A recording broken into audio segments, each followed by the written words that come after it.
photograph. And here we are at the Casa del Rector. That's the hotel that we're staying at in Guanajuato. And the thing I notice about all of Mexico are the stairs, but nowhere is this more prevalent than in this hotel and in Guanajuato in general. The whole city is basically just one giant staircase. My legs are in such good shape, but here's the thing. All these stairs, they're really cool in their own unique way. They all have character to them, but they're not cool enough to simply photograph stairs. So here's the thing. I want to find some way that I can capture that feeling of what it is like to be in Mexico, what it's like to be in Guanajuato.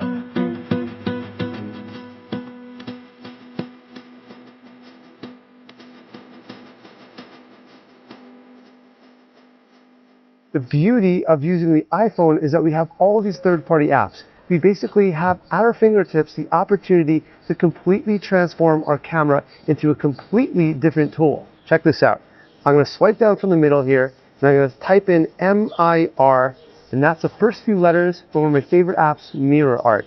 I'm going to click on Mirror Art here, and that's going to open up the app. All I need to do now is click on that camera icon on the top left. That's my live view of the original scene. It's not a bad photo, but I think we can do better. So you're going to notice a whole bunch of interesting looking squares and lines just below this live preview.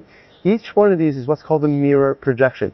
It just sort of projects this mirror copy in different ways of this live scene so we can come up with something really creative. So if I click on this first one here, this is what we get. Now the cool thing about having this live preview is that any which way I move my camera, I get a completely unique shot. How cool is that?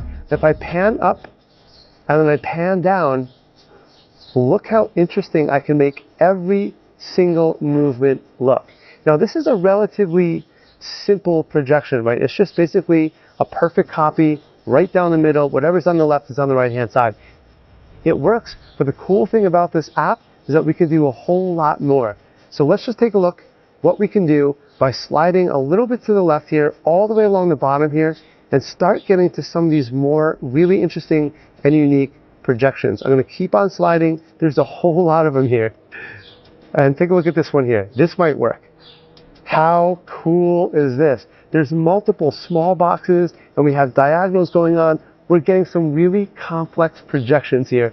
And this is starting to really take shape and look so, so cool. Now having this live view, I mean, look at that. Just by moving a millimeter or two, I'm completely transforming this image. I want to get a perfectly symmetrical vertical line. That's what I was looking for. It looks like you can literally walk upside down along these stairs, and that's what it feels like to be here. That's the point. We're starting to get a little bit more creative with our photography. You don't need to be so literal all the time.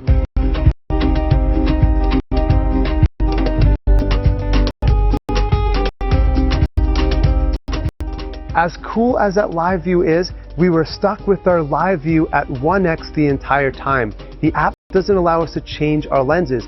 If I can't use any other lens but my 1x, that severely limits my creativity. So what I did is find a workaround that I think you're going to really appreciate, and that's this. We're going to go back to our main camera here, and we're going to simply take a photo and save that to our camera roll so we can find it in our Photos app, and then Mirror Art will be able to use that. And this way we can use any focal length we want to at all. Now I really love shooting with the super wide, especially in scenes like this, because it's going to give me a little bit more of these stairs and also just a little bit more of the sky. So I'm going to click on the 0.5 here, and now take a look at the scene.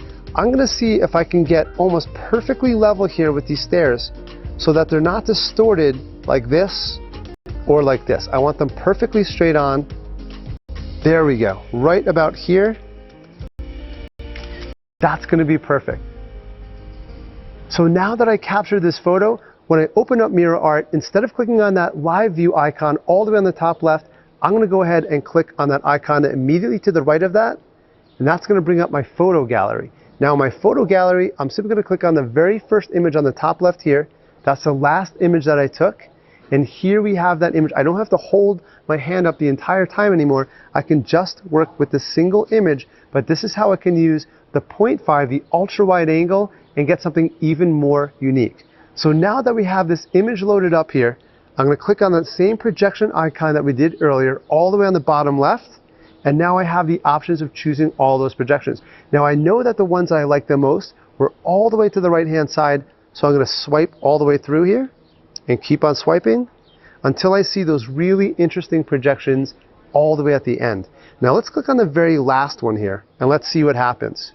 This is starting to look interesting. I'm not sure if I'm going to keep this one yet. I'm going to click on this next icon to the left here. That looks pretty cool. I'm going to click on this one here. And look how interesting that is. Now you know why I was trying to include that blue sky. I just love the pop of color that it gives me in an otherwise sort of monotone sort of color palette. Now if I wanted to save this, click on that icon on the top right, click on that save icon on the bottom left.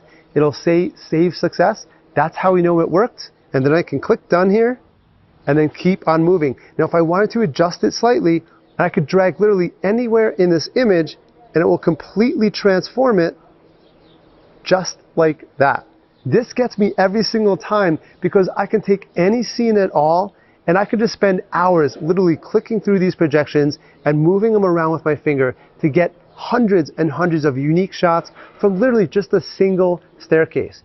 Now we're getting past the reality of a situation. It's not about what these stairs look like, it's about what these stairs feel like to you. This is what makes your photography unique. It's your own individuality. And if you can capture that and you can convey that to others, that's taking your photography to a whole new